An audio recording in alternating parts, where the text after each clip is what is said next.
안녕하세요, 여러분. 바로 어제 대망의 기다리고 기다리던 JLPT 2019년 하반기 시험 결과가 나왔죠.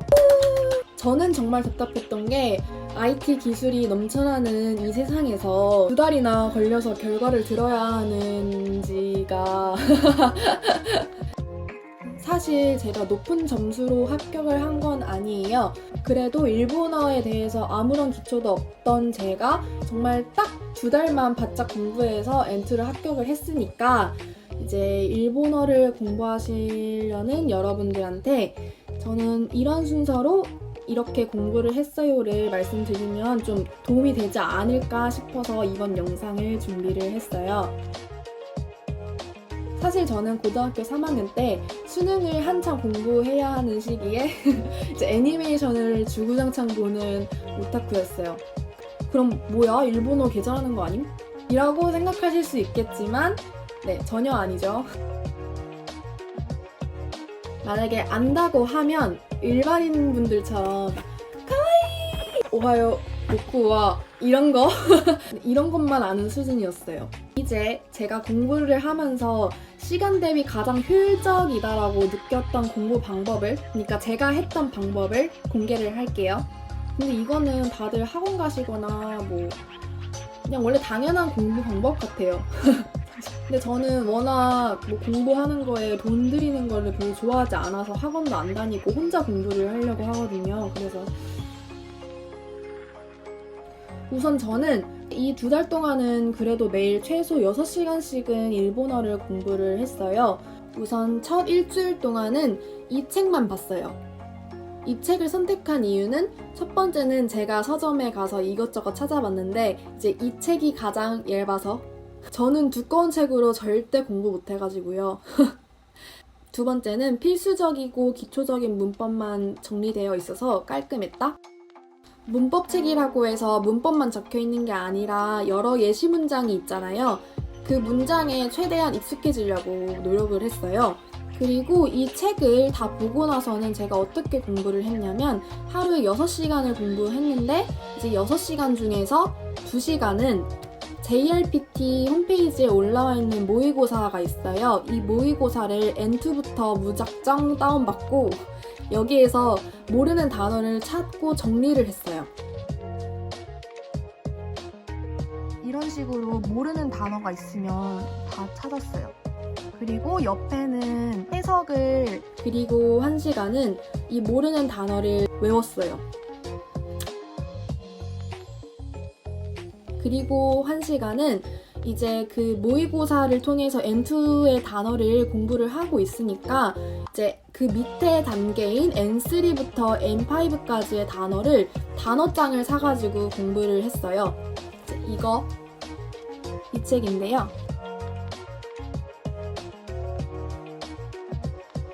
이건 이제 매일 카페에서 하고 그리고 남은 2시간은 집에 돌아와서 치킨을 먹으면서 애니메이션을 보면서 듣기를 연습했다.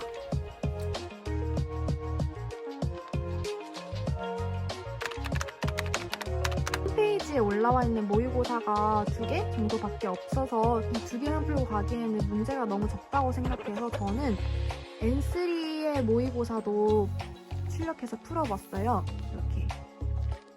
N3에서도 모르는 단어가 좀 있었어가지고 이렇게 하나하나 찾아서 모르는 거를 다 체크를 했고요.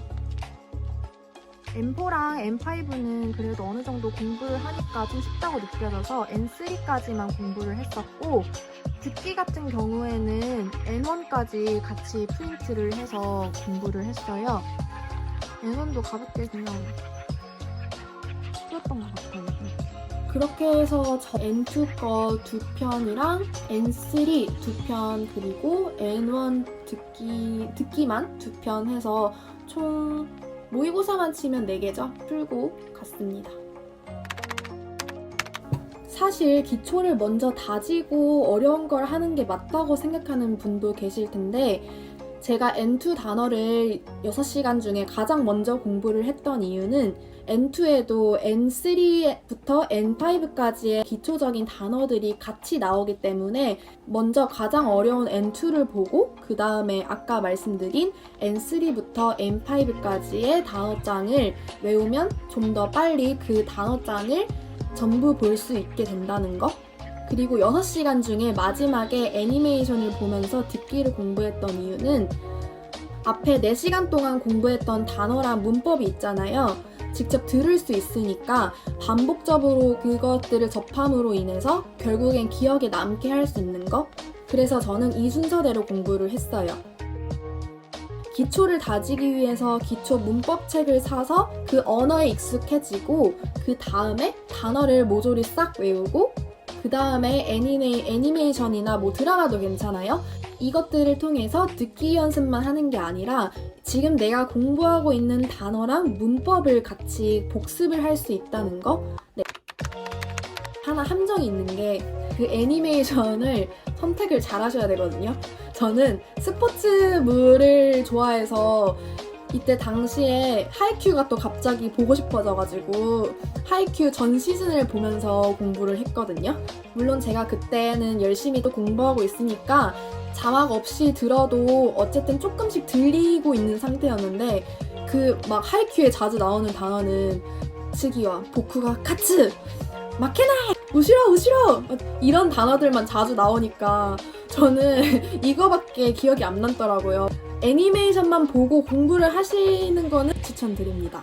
그냥 나는 뭔가 보면서 공부를 하고 싶다 하시는 분들은 애니메이션뿐만 아니라 뭐 드라마나 일본 영화 같은 거를 보시면 도움이 많이 될 것 같아요.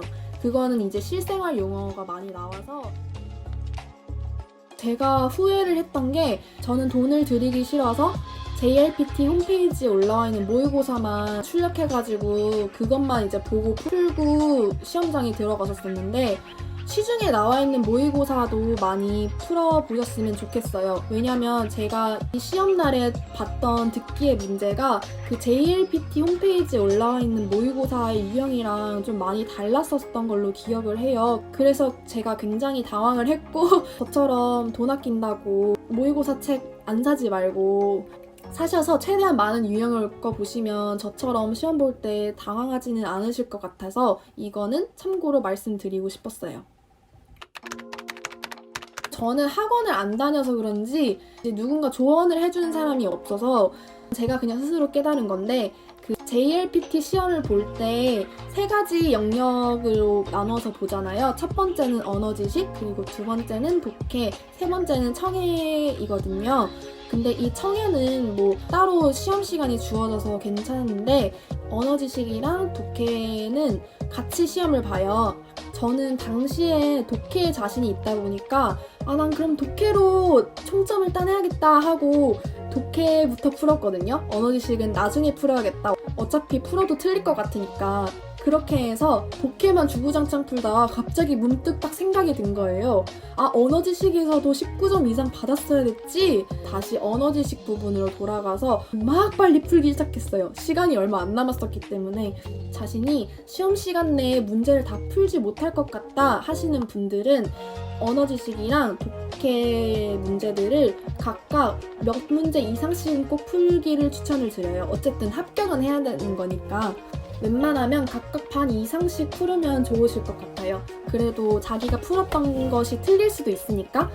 그리고 만약에 시간 내에 문제를 풀지 못했을 경우에는 그냥 똑같은 숫자로 다 찍습니다.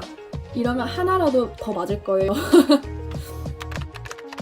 오늘 소개해드린 공부 방법은 여러분들한테 이렇게 공부를 하세요라고 말씀을 드린 건 아니고 제가 공부를 해보니까 이게 가장 효율적이어서 이 방법도 추천드린다라는 식으로 말씀을 드린 거예요. 그냥 이 사람은 이렇게 공부를 했구나 편하게 들어주셨으면 좋겠습니다. 네, 오늘 영상은 여기까지. 일본어 공부하시는 분들 모두 파이팅! 깜바뜨네. 영상 봐주셔서 감사합니다.